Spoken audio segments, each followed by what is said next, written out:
Hi hello నమస్తే welcome back to Suman TV. రెజ్లింగ్లో final ఫైట్కి సిద్ధమైన వినేష్ ఫొగాట్ డిస్క్వాలిఫై అవ్వడానికి డైటే కారణమా? అదే తప్పిదం జరిగిందా? లేకపోతే అసలు వీళ్ళు తీసుకునే డైట్ ఎలా ఉండాలి? మరి దీనికోసం ఒక టీం అంటూ ఖచ్చితంగా ఉంటుంది. డైటిషియన్స్ ఉంటారు, డాక్టర్స్ ఉంటారు. అసలు ఏం జరిగింది? క్రీడాకారుని యొక్క డైట్ అనేది ఎలా ఉండాలి? ఎలా ఉంటే వాళ్ళు క్వాలిఫై అవ్వడానికి ఛాన్సెస్ ఉంటాయి. మరి దీని మీద మాట్లాడడానికి sports and clinical dietitian Lakshmi Tejaswi గారు ఉన్నారు. మేడంతో మాట్లాడదాం. నమస్తే మ్యామ్. నమస్తే నవీన. మ్యామ్, మరి చూసుకుంటే Vinesh Phogat right only 100 grams ఉండడం వల్ల బ్యాక్ వచ్చేసింది, డిస్క్వాలిఫై అయిపోయారు. అసలు చూసుకుంటే స్పోర్ట్స్ పర్సన్కి డైట్ అనేది ఎలా ఉండాలంటారు? అసలు స్పోర్ట్స్ పర్సన్కి డైట్ అనేది చాలా డిఫరెంట్గా ఉంటుంది. నార్మల్ మనం వెయిట్ లాస్ కానీ వెయిట్ గెయిన్ అయ్యే వాళ్ళకి కానీ లేకపోతే డయాబెటీస్ ఉన్న వాళ్ళకి థైరాయిడ్ ఉన్న వాళ్ళకి డైట్ కన్నా చాలా డిఫరెంట్గా ఉంటుంది. ఎందుకంటే వాళ్ళు పడే ఫిజికల్ యాక్టివిటీ, ఫిజికల్ కష్టాలు ఇంకా ఎక్కువగా ఉంటాయి. వాళ్ళ ట్రైనింగ్ సెషన్స్ కూడా డిఫరెంట్గా ఉంటాయి. సో వాళ్ళు ఎంతసేపు ట్రైన్ చేస్తున్నారు ఆ స్పోర్ట్కి, లైక్ ఫర్ ఎగ్జాంపుల్ లైక్ ఇప్పుడు రెజ్లింగ్ లేకపోతే టెన్నిస్, బ్యాడ్మింటన్, వాళ్ళ డేకి ఎన్ని అవర్స్ ట్రైన్ చేస్తున్నారో దాన్ని బట్టి మేము ఆ న్యూట్రిషన్ స్కెడ్యూల్ అనేది డైట్ ప్లాన్ కానీ న్యూట్రిషన్ ప్లాన్ కానీ స్కెడ్యూల్ చేస్తామన్నమాట, ప్రిపేర్ చేస్తాం. సో వాళ్ళు ఎన్ని అవర్స్ ప్రాక్టీస్ చేస్తున్నారు, అది మార్నింగా ఈవినింగా, ఆర్ కొంతమంది మార్నింగ్ కూడా ప్రాక్టీస్ చేస్తారు, ట్రైనింగ్ చేస్తారు, కొంతమంది ఈవినింగ్ కూడా ట్రైనింగ్ చేస్తారు. సో దాన్ని బట్టి వీ విల్ సీ ఓకే ఎన్ని క్యాలరీస్ కావాలి, ఎంత కావాలి ఏంటి అనేది ఆ పర్టికులర్ టైంకి అండ్ మొత్తం డేకి ఎంత కావాలి అనేది చూసుకుంటాం అనమాట. మనం చూసుకుంటే అంటే స్పోర్ట్స్ని బట్టి కూడా వీళ్ళ యొక్క ఏమంటారు ప్రోటీన్స్ ఇవన్నీ కూడా చేంజ్ అవుతూ ఉంటాయా? పలానా స్పోర్ట్కి ఇలాంటి డైట్ ఉండాలి అనేది కూడా ఉంటుందా? సో స్పెసిఫిక్ స్పోర్ట్ బట్టి కాకుండా కొంచెం స్పోర్ట్ బట్టి కొంచెమేమో వాళ్ళ వెయిట్ ఏంటి, వాళ్ళ హైట్ ఏంటి, వాళ్ళ స్పోర్ట్ బట్టి ఎంత ప్రోటీన్ కావాలి అనేది, ఎంత స్ట్రెంగ్త్ కావాలి. సో ప్రోటీన్ బేసికలీ ఎందుకు, మజిల్ స్ట్రెంగ్త్ అంటే కండబలం పెంచుకోవడానికి అనేది తీసుకుంటారు. సో ఈ కండబలం కావాల్సిన ఎక్కువ స్పోర్ట్స్ ఉండేవి, ఆ స్పోర్ట్స్కి కొంచెం ప్రోటీన్ అనేది కొంచెం ఎక్కువగా ఇస్తాం. కానీ అది ఒక్కటే రీజన్ కాదు. ప్రోటీన్ అనేది వాళ్ళు ఎంతసేపు ట్రైన్ చేస్తున్నారు, వాళ్ళకి ఎంత కండ యూజ్ అయ్యింది, ఎంత మజిల్ బర్న్ అయిపోయింది వాళ్ళు ట్రైనింగ్ చేస్తున్నప్పుడు కానీ, ఆ స్పోర్ట్ మ్యాచ్ ఆడినప్పుడు, ఆ టోర్నమెంట్ కానీ కాంపిటీషన్ కానీ ఆడినప్పుడు ఎంతవరకు వాళ్ళకి కండబలం అనేది తగ్గింది చూసి దాన్ని బట్టి ప్రోటీన్ అనేది డిసైడ్ చేస్తాం. ఆల్సో వాళ్ళ వెయిట్ అండ్ వాళ్ళ హైట్ బట్టి కూడా డిసైడ్ చేస్తాం. సో మేము ఈ హార్మోన్స్ ఇంబ్యాలెన్స్ ఇవన్నీ ఎలా ఉంటాయి అసలు? సో హార్మోన్స్ అనేది డిఫరెంట్ రీజన్స్ వల్ల అవి ఇంబ్యాలెన్స్ అవ్వచ్చు, లేకపోతే బ్యాలెన్స్డ్గా ఉండొచ్చు. మేజర్లీ స్పోర్ట్స్లో ఉన్న వాళ్ళకి ఏదన్నా హార్మోనల్ ఇంబ్యాలెన్స్ ఉన్నాయి అంటే అది కొంచెం స్ట్రెస్ వల్ల ఎక్కువగా ఉంటుంది. ఓకే, స్ట్రెస్ వల్ల కొంచెం హార్మోనల్స్ ఎక్కువగా రిలీజ్ అవ్వడం కానీ తక్కువగా రిలీజ్ అవ్వడం వల్ల ఉంటాయి. సో ఇవి మేజర్లీ ఎక్కువగా స్ట్రెస్ హార్మోన్స్, లేకపోతే థైరాయిడ్ లెవెల్స్ కొంచెం వేరీ అవ్వడం అనేది జరుగుతుంది ఈజీగా. సో వాళ్ళు ఎంత స్ట్రెస్ తీసుకుంటున్నారు, ఆ స్ట్రెస్ టైంలో ఎలాంటి ఫుడ్ తింటున్నారు, ఒకవేళ కొంతమంది ఇప్పుడు చాలామంది మనం చూస్తూ ఉంటాం స్ట్రెస్ వల్ల వాళ్ళు ఎక్కువగా తినేయడం, లేకపోతే కొంతమంది ఎక్కువగా తినకుండా కడుపు మార్చుకోవడం. సో ఆ స్పోర్ట్ బట్టి వాళ్ళు ఆ స్ట్రెస్ లెవెల్స్ ఎలా ఉన్నాయి ఏంటి దాన్ని బట్టి మనం చూసుకుంటూ ప్లాన్ చేస్తాం అన్నమాట. సో ఈ హార్మోనల్ ఇంబ్యాలెన్సెస్ వల్ల వీళ్ళకి డెఫినెట్లీ ఈ కొన్ని ఎనర్జీ లెవెల్స్ తగ్గిపోవడం కానీ, లేకపోతే వాళ్ళ ఫుడ్ ఇంటేక్, ఫుడ్ హ్యాబిట్స్ కూడా చాలా చేంజ్ అయిపోతూ ఉంటాయి. కొంతమంది చాలా తక్కువగా తింటారు, కొంతమంది చాలా ఎక్కువగా తింటారు, లేకపోతే కొంతమంది స్వీట్స్ ఎక్కువ ప్రిఫర్ చేస్తారు, లేకపోతే కొంతమంది స్పైసీ ఫుడ్ ఎక్కువ ప్రిఫర్ చేస్తారు. దీన్ని బట్టి వాళ్ళ ట్రైనింగ్, వాళ్ళ ఆడే స్పోర్ట్ బట్టి కూడా ఎఫెక్ట్ ఉంటుంది దాని మీద. మనం చూసుకుంటే ఇప్పుడు 1 నైట్లో బరువు తగ్గడానికి తను చాలా కృషి అయితే చేసింది. ఏంటంటే హెయిర్ కట్ చేసుకోవడం, నెయిల్స్ తీయడము, బ్లడ్ తీయడము, స్విమ్మింగ్ అని, సైక్లింగ్ అని, స్కిప్పింగ్ ఇవన్నీ చేసినా కూడా అంటే అసలు మామూలుగా 1 నైట్లో బరువు తగ్గొచ్చు అంటే ఛాన్సెస్ ఉన్నాయంటారా? సో ఇప్పుడు ఫస్ట్ మనం అర్థం చేసుకోవాల్సింది ఏంటి అంటే తను బరువు ఎందుకు పెరిగింది, రైట్? ఇప్పుడు ఆల్రెడీ తను దానికి ముందు 3 మ్యాచెస్ ఆడింది, చాలా కష్టపడి 3 మ్యాచెస్ ఆడి ఆల్ 3 మ్యాచెస్ గెలిచింది. ఇన్ఫ్యాక్ట్ ఒక జాపనీస్ అమ్మాయితో గెలిచింది, where she's actually a very good player అనమాట ఆ జాపనీస్ అమ్మాయి. సో ఆల్ 3 మ్యాచెస్తో గెలిచింది. సో ఒక స్పోర్ట్ ఆడిన తర్వాత, ఒక కాంపిటీషన్ ఆడిన తర్వాత మన బాడీలో ఉండే ఎనర్జీ, బలం అంతా పోతుంది, యూజ్ అయిపోతుంది. ఎనర్జీ ఒక్కటే కాదు, మన కండబలం తగ్గిపోతుంది, మన బాడీలో ఉండే వాటర్ తగ్గిపోతుంది. ఎందుకంటే స్వెట్ అవుతాం బాగా, స్వెట్ అవుతాం, ఊపిరి ఎక్కువగా పీలుస్తాం. ఆ ఊపిరిలో కూడా బ్రీత్ అవుట్ చేస్తున్నప్పుడు ఆ వాటర్ అనేది స్ప్రే లాగా బయటకు వచ్చేస్తుంది అనమాట. అట్లా so that type of dehydration అవుతుంది. సో ఇది మనం డెఫినెట్గా స్పోర్ట్ కాంపిటీషన్ అయిపోయినాక రిప్లెనిష్ చేసుకోవాలి. రిప్లెనిష్ అంటే మనం మళ్ళీ తిరిగి బాడీకి అందించాలి, పోయినాయి అన్ని అందించాలి. ఎందుకు? బాడీ వీక్ అవ్వకుండా, మనకి ఏ వీక్నెస్ వచ్చి ఏదైనా జబ్బులు రాకుండా, డీహైడ్రేషన్ లాంటివి రాకుండా కాపాడుకోవాలి బాడీని. సో అందుకు స్పోర్ట్స్ అయిన తర్వాత కొన్ని ఫుడ్ తినడం కానీ, కొంచెం వాటర్ ఎక్కువగా తీసుకోవడం ఇలాంటివి చేస్తారు. సో అప్పుడు కొంచెం బరువు అనేది పెరుగుతారు. సో ఇప్పుడు ఒకటే రాత్రిలో బరువు తగ్గచ్చా అంటే అది మనం కరెక్ట్గా చెప్పలేం. ఎందుకంటే కొంతమంది తగ్గుతారు, కొంతమంది తగ్గలేరు. ఎందుకు తగ్గుతారు బాడీ వెయిట్? ఇప్పుడు నార్మల్ పర్సన్కి తీసుకుంటే మనం యాక్చువల్లీ ఎవ్రీడే కొంతమందికి హ్యాబిట్ ఉంటుంది వెయిట్ చెక్ చేసుకోవాలని. అది యాక్చువల్లీ చేయకూడదు. ఎందుకంటే ఎవ్రీడే మనం ఎంత స్వెట్ అవుతున్నాము, ఎంత స్టూల్ పాస్ చేస్తున్నాము, అంటే ఎంత మోషన్ వెళ్తున్నాము, ఏ టైప్ ఆఫ్ ఫుడ్ తిన్నాం, అంటే అది కార్బోహైడ్రేటా, ప్రోటీనా, ఫ్యాటా, ఎలాంటి టైప్ ఆఫ్ ఫుడ్ తిన్నాం ఆ ముందు రోజు రాత్రి కానీ, ఆ ముందు రోజు మధ్యాహ్నం కానీ, దాన్ని బట్టి కూడా మన వెయిట్ అనేది మారుతుంది నెక్స్ట్ డే మార్నింగ్కి. ఒకరోజు 100 grams ఎక్కువ ఉండొచ్చు, ఒకరోజు 100 grams తక్కువ కూడా ఉండొచ్చు. సో మనం చెప్పలేం కరెక్ట్గా ఎందుకు బాడీ వెయిట్ పెరుగుతుంది అనేది. తగ్గుతుంది, ఎస్ తగ్గుతుంది. మనం తను ఫర్ ఎగ్జాంపుల్ చాలా స్వెట్ చేయడానికి ట్రై చేసింది, స్విమ్మింగ్ చేసింది. స్వెట్ చేయడానికి ఏం చేసింది తను? సోనా అంటే ఒక వేడి రూమ్లో కూర్చొని మొత్తం బాడీలో ఉండే ఎక్స్ట్రా వాటర్ అంతా పోవడానికి ట్రై చేసింది. అలాంటివి ట్రై చేసింది.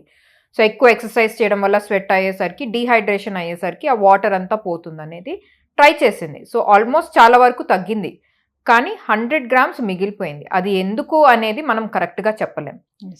తను మోషన్ సరిగ్గా పాస్ చేసిందా లేదో కూడా మనకి తెలీదు.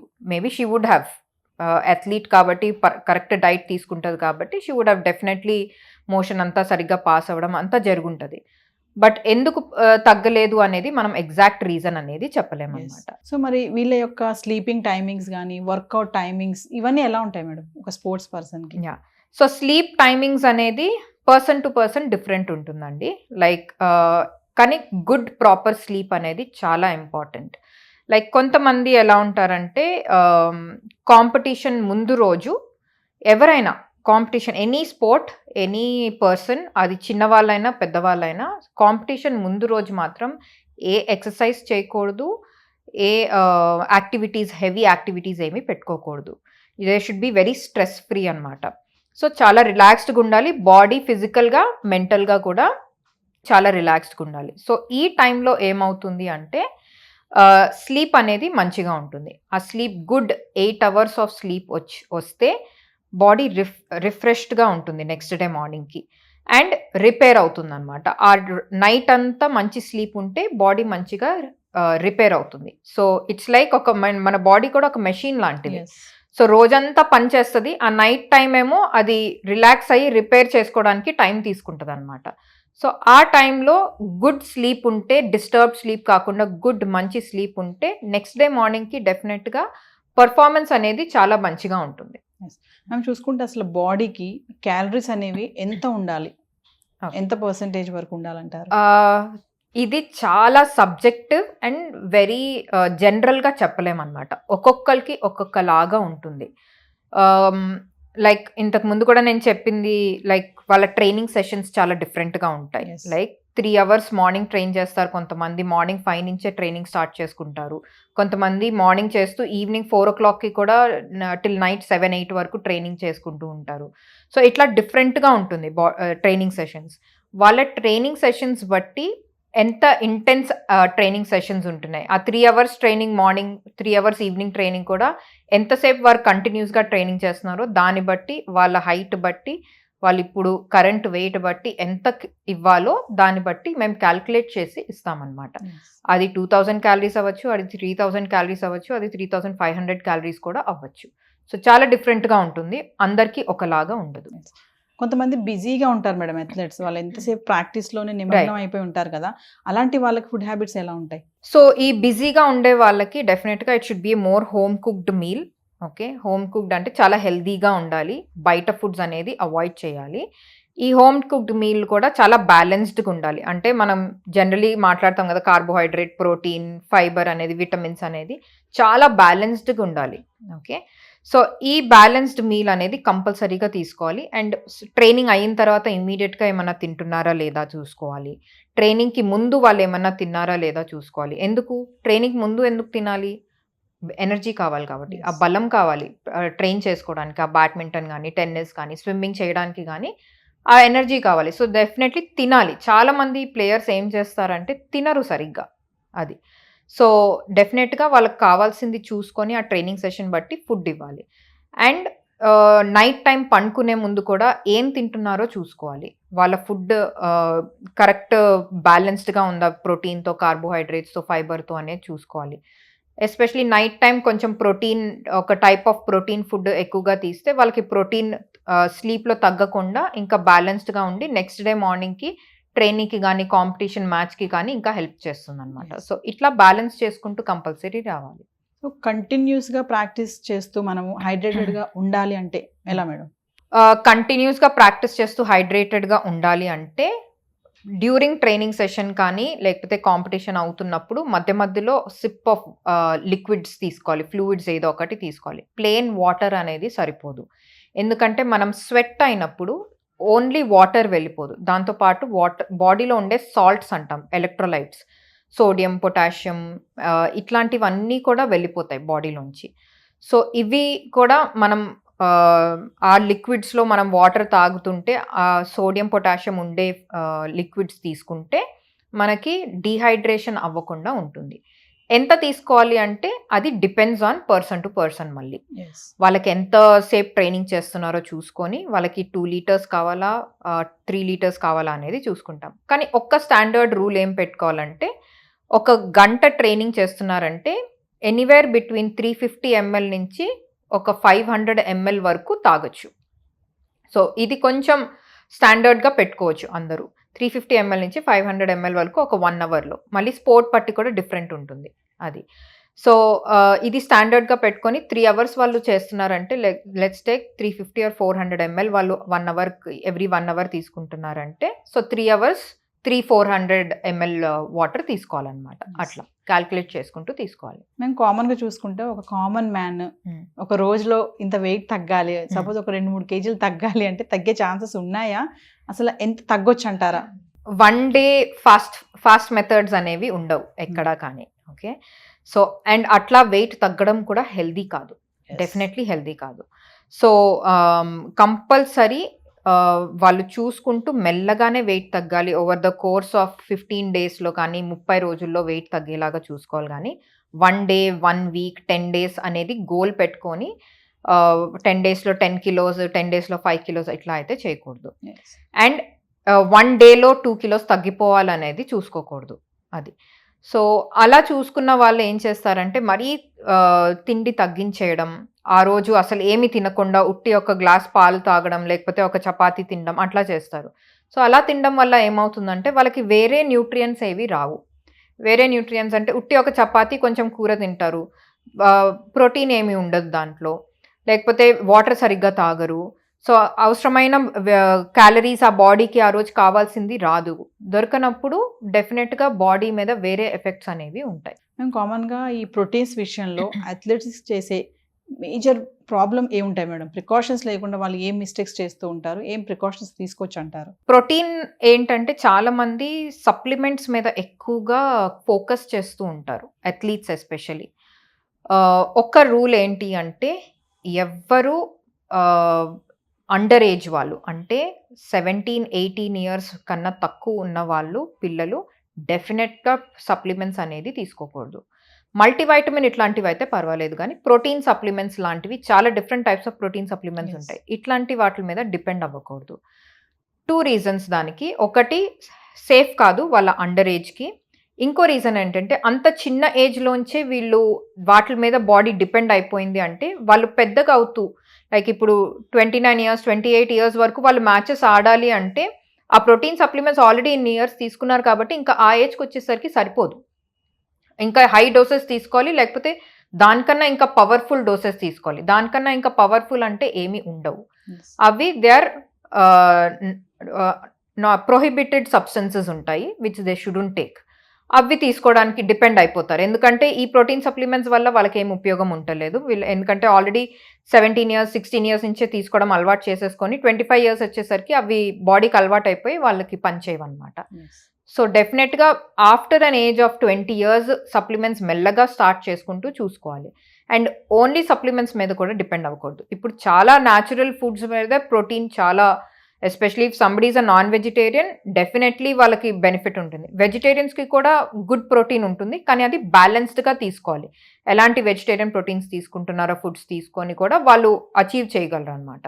ఫైనల్గా చూసుకుంటే అథ్లెటిక్స్ మేము ప్రెషర్ విషయంలో Right. అంటే కంపేర్ టు మెన్స్ Hmm. అంటే ఉమెన్స్ మెన్స్ చూసుకుంటే ఈ ప్రెషర్ అనేది ఎవరికి అంటే ఎక్కువగా ఎవరికి ఉంటుంది అంటారు? ఆ టెన్షన్ కానీ అదంతా కూడా చూసుకుంటే ఎవరికి ఎక్కువ శక్తి ఉంటుంది అంటారు అంటే ప్రెషర్ తట్టుకోవడానిక తట్టుకోవడానికి? కామన్ గా చూస్తే ఉమెన్స్ ఎక్కువ ఉంటుంది అని చెప్తారు కదా, మరి Right. ఈ స్పోర్ట్స్ పర్సన్ గా చూసుకుంటే ఎవరికి ఉంటుంది అంటారు? స్పోర్ట్స్ ఇండివిజువల్ బట్టి ఉంటుందండి, జెండర్ బట్టి చెప్పలేం. ఇప్పుడు నార్మల్ పీపుల్కి అయితే ఆడవాళ్ళు ఇంకా ఎక్కువ ప్రెషర్ తట్టుకోగలరు, అవును. స్ట్రెస్ ఎక్కువ తీసుకోగలరు అని ఉంటుంది. స్పోర్ట్స్ వాళ్ళకి అలా చెప్పలేం. వాళ్ళ మెంటల్ కేపబిలిటీ బట్టి ఉంటుందన్నమాట. కొంతమంది స్ట్రెస్ చాలా ఈజీగా హ్యాండిల్ చేయగలరు, కొంతమంది హ్యాండిల్ చేయలేరు. ఎందుకంటే ఎస్పెషలీ స్పోర్ట్స్ వాళ్ళకి ఏమవుతుందంటే there is lot of attention on them. ఎంతో కోట్ల మంది జనాలు వాళ్ళని చూస్తున్నారు. వాళ్ళు ఎలా చేస్తారు, ఏంటి, గోల్డ్ తీసుకుంటారా లేదా సిల్వరా బ్రాంజా ఏంటి, అది ఏ గేమ్ అయినా, అది నేషనల్ అన్నా ఇంటర్నేషనల్ లెవెల్ అయినా పేరెంట్స్ ప్రెషర్ ఉంటుంది కొంచెం. సో ఇట్లా ప్రెషర్ ఉండేసరికి కొంతమంది ఏమీ పట్టించుకోకుండా క్యాజువల్గా they will just come finish play the match win and go. కొంతమంది ఆ స్ట్రెస్ తట్టుకోలేరు. ఆ తట్టుకోనప్పుడే కొంచెం వాళ్ళకి పాయింట్స్ లూజ్ అవ్వడము, లేకపోతే గోల్డ్ బదులు సిల్వర్ రావడము, సిల్వర్ బదులు బ్రాంజ్ రావడము, ఇట్లాంటి ఇవి జరుగుతాయి అట్లా. సో స్ట్రెస్ అనేది it is not equal or అన్ఈక్వల్గా కూడా ఉండదు, ఇండివిజువల్ బట్టి ఉంటుంది అనమాట. సో ఫైనల్ గా మేడం వీళ్ళు అసలు ఏం తినాలి ఏం తినకూడదు అంటే ఏం చెప్తారు మీరు? ఏమి తినకూడదు is very easy to tell. Junk food, in total junk food అనేది కంప్లీట్లీ స్టాప్ చేయాలి. ఇప్పుడు నార్మల్ పీపుల్కి మనం ఏం చేస్తామంటే, సరే వారానికి ఒకసారి ఒక చీట్ మీల్ పెట్టుకోండి, అంటే మీరు ఏదన్నా కొంచెం బిర్యానీ తింటానంటే తినండి, ఫ్రైడ్ రైస్ తింటానంటే తినండి, వారానికి ఒకసారి కొంచెం తినండి అంటాం. స్పోర్ట్స్లో అథ్లెట్స్ ఎస్పెషలీ వీళ్ళకి హూ ఆర్ కంపీటింగ్ నేషనల్ కానీ ఇంటర్నేషనల్ లెవెల్స్లో కంపీట్ చేస్తున్నారంటే వాళ్ళకి లైఫ్ లాంగ్ వాళ్ళ స్పోర్ట్ ఆడే వరకు ఎట్లాంటి జంక్ ఫుడ్ తినకూడదు. ఎందుకంటే ఆ కొంచెం కొంచెం ఆ వీక్లీ వన్స్ కానీ వన్స్ ఇన్ అ మంత్ తిన్నా కూడా ఇంపాక్ట్ ఉంటుంది నెక్స్ట్ డే వాళ్ళ స్పోర్ట్ మీద, ట్రైనింగ్ సెషన్లో కానీ లేకపోతే కాంపిటీషన్లో కానీ డెఫినెట్గా ఇంపాక్ట్ ఉంటుంది. సో కంప్లీట్గా తినకూడదని junk food, sugar based drinks, ఇట్లా ఎనర్జీ డ్రింక్స్ షుగర్ బేస్డ్ ఉంటాయి కదా, అట్లాంటివి తినకూడదు. న్యాచురల్ ఇంట్లో చేసుకోవచ్చు ఎనర్జీ డ్రింక్స్ కూడా, అట్లాంటివి ఫుడ్స్ తీసుకుంటే బెటర్. ఏమి తినాలి అంటే ఫ్రూట్స్, నట్స్, సీడ్స్ అంటే చియా సీడ్స్ కానీ అవిసె గింజలు, ఇట్లాంటివి ఎక్కువగా డిపెండ్ అవుతాయి. ఇవన్నీ హెల్దీ ఫ్యాట్స్, హెల్దీ ప్రోటీన్ ఇవి కాబట్టి సో ఇట్లాంటి ఫుడ్స్ ఎక్కువగా తినాలి. అండ్ న్యాచురల్ మన కల్చరల్ ఫుడ్ హ్యాబిట్స్తోనే ఎక్కువగా డిపెండ్ అవుతే బెటర్. సో లైక్ కొంతమంది ఏం చేస్తారంటే అఫ్ కోర్స్ బయట దేశాలకి కాంపిటీషన్కి వెళ్తున్నప్పుడు కొంచెం కష్టం అవుతుంది వాళ్ళకి ఫుడ్ హ్యాబిట్స్ వల్ల. కొంచెం అలవాటు చేసుకోవచ్చు బయట ఫుడ్ హ్యాబిట్స్, అంటే బయట లాంటి like different types of rice అట్లాంటివి ఏవో తింటారు కాబట్టి వేరే దేశాల్లో. సో అలాంటివి ఇంట్లో చేసుకొని తీసుకోవచ్చు కానీ బయట కొనుక్కొని తీసుకోవద్దు. ఎందుకంటే బయట చేసే ఫుడ్ కూడా అది ఎంత పెద్ద మంచి రెస్టారెంట్, ఆ కాస్ట్లీ రెస్టారెంట్ అయినా వాళ్ళు వాడిన ఆయిలే మళ్ళీ వాడతారు. దానికి వల్ల బ్యాడ్ ఫ్యాట్ అనేది బాడీలో ఎక్కువ అవుతుంది. ఫ్యాట్ ఎక్కువ అయ్యేసరికి ప్రెషర్ ఆన్ ద ఆర్గన్స్ ఎక్కువ అయ్యి వాళ్ళ పర్ఫార్మెన్స్ అనేది తగ్గిపోతుంది. మేము యాజ్ ఏ క్లినికల్ డైటిషియన్గా అంటే ఈమె డిస్క్వాలిఫై అవ్వడానికి రెగ్యులర్ డైటే కారణం అంటే ఏం చెప్తారు మీ అనాలిసిస్లో? అట్లా మనం చెప్పలేము. Actually we can't say that only diet వల్ల ఆర్ ఓన్లీ ఈ రీజన్ వల్ల అనేది చెప్పలేము. అక్కడ ఏం జరిగింది ఎవ్వరికీ తెలీదు. తను ఎంత కష్టపడింది ఆ వెయిట్ తగ్గడానికి మనం అందరం చూసాం. అక్కడ డాక్టర్స్, న్యూట్రిషనిస్ట్ వాళ్ళు స్పెసిఫిక్గా చూసుకున్నారు తన దగ్గర ఉండి. And there was a trainer also, తను స్విమ్మింగ్ చేస్తున్నప్పుడు అండ్ స్కిప్పింగ్ జంపింగ్ చేస్తున్నప్పుడు దే వాజ్ దేర్. ఎందుకు ఆ 100 grams తగ్గలేదు అనేది మనం కరెక్ట్ రీజన్ అనేది చెప్పలేమన్నమాట. It can be various reasons. Maybe we can't tell స్పెసిఫిక్గా ఇది stress also can be a reason. So అది కూడా మనం కరెక్ట్గా చెప్పలేమన్నమాట. సో వ్యూవర్స్, 100 గ్రాములు మన దేశానికి ఒక బంగారు పతకాన్ని దూరం చేసింది. బంగారు పతకమే కాదు, బంగారం లాంటి క్రీడాకారిని మనోధైర్యాన్ని కూడా దెబ్బతీస్తుందని చెప్పుకోవాలి. This is Naveena signing off. Thank you ma'am. Thank you.